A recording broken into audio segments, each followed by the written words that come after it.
වර්ෂ 1977 මාර්තු 28 වන දින මොරාර්ජී දේසායි නිදහස් ඉන්දියාවේ 4 වන අග්‍රාමාත්‍යවරයා ලෙස දියුණු දුන්නේ ඉන්දිය දේශපාලනයේ ඓතිහාසික වෙනසක් සනිටුහන් කරමිනි. එම ඓතිහාසික මොහොත නිදහසින් පසු ඉන්දිය කොංග්‍රස් පක්ෂයේ අඛණ්ඩ පාලනයේ අවසානයේ සනිටුහන් කළ අතර ප්‍රජාතන්ත්‍රවාදී විවිධත්වයේ නව යුගයක්ද සනිටුහන් කළේය. ජනතා පක්ෂයේ නායකයා ලෙස මොරාර්ජී දේසායි පළමු කොංග්‍රස් පක්ෂයේ නොවන අග්‍රාමාත්‍යවරයා බවට පත් වූ අතර එය කොංග්‍රස් පක්ෂයේ වසර ගණනාවක දේශපාලන ආධිපත්‍යයෙන් විතැන් වූ විපක්ෂ එකමුතුවේ ජයග්‍රහණය සංකේතවත් කළේය. මොරාර්ජී දේසායිට පෙර ඉන්දිය අග්‍රාමාත්‍යවරිය ලෙස කටයුතු කළ ඉන්දිරා ගාන්ධි විසින් ප්‍රකාශයට පත් කරන ලද හදිසි අවස්ථා කාලය තුළදී ඉන්දිය දේශපාලනයේ පීඩනයට ලක් කර තිබූ අතර විවිධ වාරණයන්ට ලක්කර සිවිල් නිදහස යටත් කර තිබුණි. එම තත්ත්වයට එරෙහිව එක්සත් වූ විරුද්ධ පක්ෂ කිහිපයක සන්ධානයක් ලෙස මොරාර්ජී දේසායි අග්‍රාමාත්‍යවරයා ලෙස පත් වූ සන්ධානයක් පිහිටුවීමට හේතු විය. ඒ අනුව ජනතා පක්ෂය නමින් වූ එම විපක්ෂ සන්ධානය වර්ෂ 1977 මහමැතිවරණයේදී තීරණාත්මක ජයග්‍රහණයක් ලබා ගත්තේය. ඉන්දිය දේශපාලනයේ අත්දැකීම් බහුල රාජ්‍යතාන්ත්‍රිකයෙක් සහ හිටපු නියෝජ්‍ය අග්‍රාමාත්‍යවරයෙකු වූ මොරාර්ජී දේසායි දේශපාලන නායකයෙකු ලෙස දැඩි කීර්තියක් අත්කරගෙන තිබුණි. වයස අවුරුදු 81 දී ඔහු ඉන්දිය අග්‍රාමාත්‍ය ධුරයට පත් වූයේ එම තනතුරට පත් වූ වයස්ගතම පුද්ගලයා බවට පත්වෙමිනි.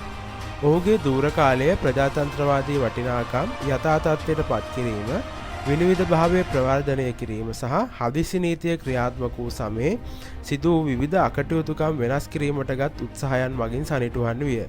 ඔහුගේ පළමු ක්‍රියාමාර්ගවලින් එකක් වූයේ දේශපාලන සිරකරුවන් නිදහස් කිරීම සහ විසම්මුති වාරණයන්ට ලක්කර තිබූ මතභේදාත්මක නීති අවලංගු කිරීමයි.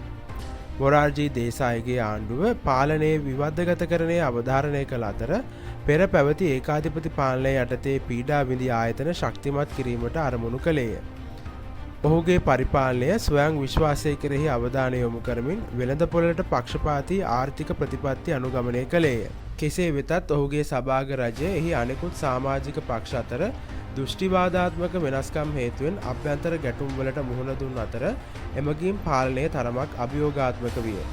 මොරාර්ජී දේසායිගේ විදේශ ප්‍රතිපත්තියේ වඩාත්ම කැපී පෙනෙන අංගයක් වූයේ අසල්වැසි රටවල් සමග සාමකාමී සබඳතා වර්ධනය කිරීමට ඔහු දැරූ උත්සාහයයි.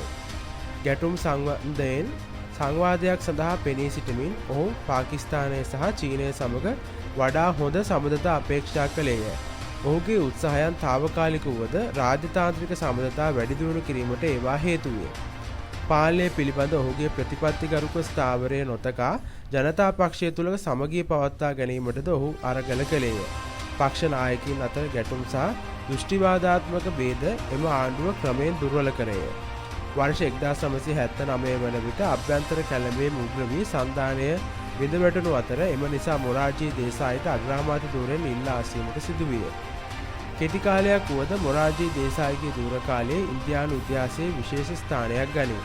ඒ ප්‍රජාතන්ත්‍රවාදී බලයට සහ ඒකාධිපතිවාදයට අභියෝග කිරීමට ඉන්දිය ජනතාව සතු කැමැත්තට ප්‍රබල සාක්ෂියක් විය. දශක ගණනාවක තනිපක්ෂ ආධිපත්‍යයෙන් පසුව වුවද ඉන්දියානු ප්‍රජාතන්ත්‍රවාදයේ වෙනස්කම් සඳහා ඔරොත්තු දෙන බව ඔහුගේ නායකත්වය ඔප්පු කළේය. ඉන්දියාවට නිදහසින් පසුවා ප්‍රජාතන්ත්‍රවාදී ගමන තුළ මොරාර්ජී දේසායිගේ දේශපාලන පරිච්ඡේදයේ කිසිදු දේශපාලන බලවේගයකට ජනතාවගේ වරම සුළුකොට තැකිය නොහැකි බවට පෙන්නුම් කළේ. ඒ අනුව 1977 මාර්තු 28 වන දින ඔහු ඉන්දිය අග්‍රාමාත්‍යවරයා ලෙස පත්වීම ඉන්දියාවේ දේශපාලන පරිණාමයේ සන්ධිස්ථානීය මොහොතක් ලෙස සනිටුහන් වී ඇත. ස්තුතියි.